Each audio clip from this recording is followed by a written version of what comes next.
अक्सर हम में ऐसी आदत होती है कि जो हमें नहीं मिला है उसका हम दुख मनाते रहते हैं, लेकिन हम ये नहीं देखते हैं कि ईश्वर ने हमें क्या-क्या नहीं दिया है।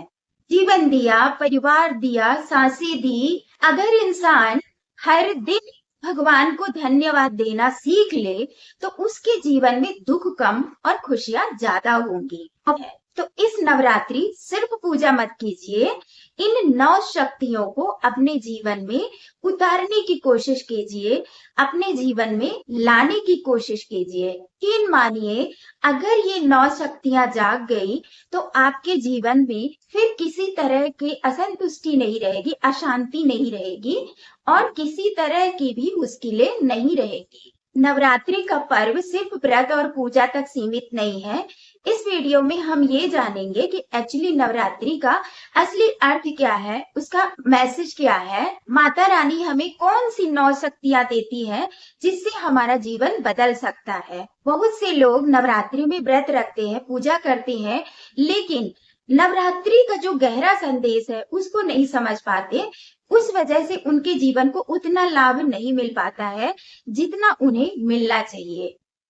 अगर हम 9 शक्तियों को अपने जीवन में उतार लें, विश्वास, धैर्य, साहस, संयम, सकारात्मक सोच, करुणा, आत्मबल, कृतज्ञता और आत्मज्ञान, तो जीवन में सुख, शांति और सफलता का रास्ता खुल जाता है।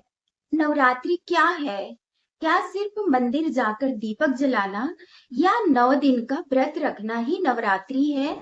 सच कहूं कि अगर हम लोग नवरात्रि का अर्थ समझ लें, तो ये 9 दिन हमारी जिंदगी को बदल सकते हैं।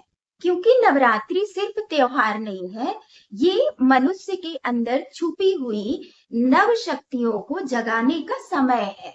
माता रानी हमें इन 9 दिनों में विशेष नव शक्तियां देती है और अगर इंसान उन 9 शक्तियों को पहचान ले, इसके जीवन से डर, असफलता, दुख धीरे धीरे दूर होने लगते हैं। तो हम बात करेंगे पहली शक्ति। पहली शक्ति है विश्वास। नवरात्रि की पहली शक्ति है विश्वास। जीवन में बहुत लोग इसलिए हार जाते हैं क्योंकि उन्हें खुद की शक्तियों का पता नहीं रहता है। लेकिन जब इंसान माता रानी को याद करता है, तब उसे एहसास होता है कि वो अकेला नहीं है। याद रखिए, जिसके साथ माता रानी का विश्वास हो, वो कभी दुनिया में अकेला नहीं हो सकता है। उसके रास्ते कभी बंद नहीं होते हैं। दूसरी शक्ति धैर्य। आज के समय में हर इंसान बहुत जल्दी में होता है, सब कुछ तुरंत चाहिए, सफलता भी, पैसा भी, सुख भी। लेकिन माता रानी हमें सिखाती है, जो फल धैर्य से मिलता है वही फल सबसे मीठा होता है। जो लोग धैर्य रखते हैं उन्हें भगवान भी सही समय पर आशीर्वाद देते हैं। तीसरी शक्ति है साहस। कभी कभी जीवन में ऐसी परिस्थिति आती है जहां इंसान घबरा जाता है, डर जाता है, लेकिन याद रखिए, माता दुर्गा को महिषासुरमर्दिनी इसलिए माना जाता है क्योंकि माता रानी असुरों से डरकर उन्होंने कभी भी हार नहीं मानी। यह हमें सिखाता है कि डरकर भागने से समस्या कभी खत्म नहीं होती है, उसका हमें सामना करना चाहिए और समझदारी से सामना करना चाहिए, क्योंकि समस्या सामना करने से खत्म होती है। चौथी शक्ति है संयम। नवरात्रि में लोग व्रत क्यों रखते हैं? यह केवल परंपरा नहीं है, बल्कि यह हमें संयम सिखाने के लिए है। जो इंसान अपनी इच्छाओं पर नियंत्रण कर लेता है, वह संसार की बड़ी सी बड़ी लड़ाई अपने धैर्य, अपने साहस और अपनी समझदारी से जीत सकता है। पांचवी शक्ति है सकारात्मक सोच। आपने देखा होगा, 2 लोगों की परिस्थिति एक जैसी रहती है, लेकिन फिर भी उनके सिचुएशन में काफी फर्क होता है। एक खुश होता है और एक दुखी होता है। क्यों? क्योंकि फर्क परिस्थिति में नहीं है, फर्क सोच में है। माता रानी हमें सिखाती है, अंधेरे में भी हमें दीप जलाना चाहिए। छठी शक्ति है करुणा। अगर दिल में दया नहीं है, तो पूजा भी अधूरी होती है। माता रानी सिर्फ मंदिरों में नहीं रहती है, वो हर इंसान में रहती है जो दूसरों के दुख को समझता है।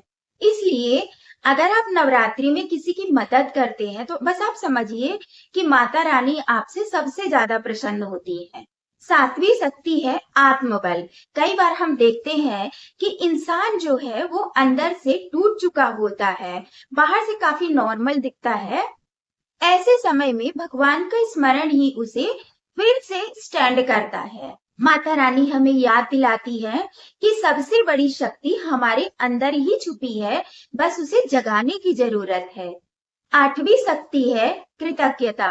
अक्सर हम में ऐसी आदत होती है कि जो हमें नहीं मिला है उसका हम दुख मनाते रहते हैं, लेकिन हम ये नहीं देखते हैं कि ईश्वर ने हमें क्या क्या नहीं दिया है। जीवन दिया, परिवार दिया, सांसें दी। अगर इंसान हर दिन भगवान को धन्यवाद देना सीख ले तो उसके जीवन में दुख कम और खुशियां ज्यादा होंगी। अभी शक्ति आत्मज्ञान। नवरात्रि की सबसे बड़ी शक्ति है आत्मज्ञान। जब इंसान खुद को पहचान लेता है तब उसे समझ में आता है कि वह केवल एक शरीर नहीं है, बल्कि वो एक आत्मा है और आत्मा का संबंध सीधे भगवान से होता है। जब ये बात इंसान को समझ आती है तो धीरे धीरे उसके अंदर से डर खत्म होने लगता है और खुशियां आने लगती है।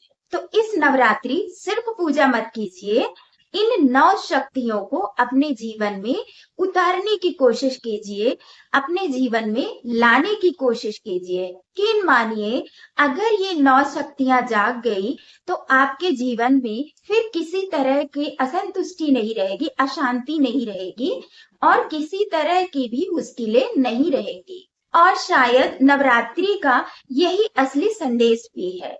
अगर आप माता रानी पर सच में विश्वास करते हैं तो कमेंट में जय माता दी जरूर लिखें। और अगर आपको ऐसी ही गहरी और सच्ची बातें सुनना अच्छा लगता है तो चैनल को सब्सक्राइब जरूर कीजिए। जय माता रानी।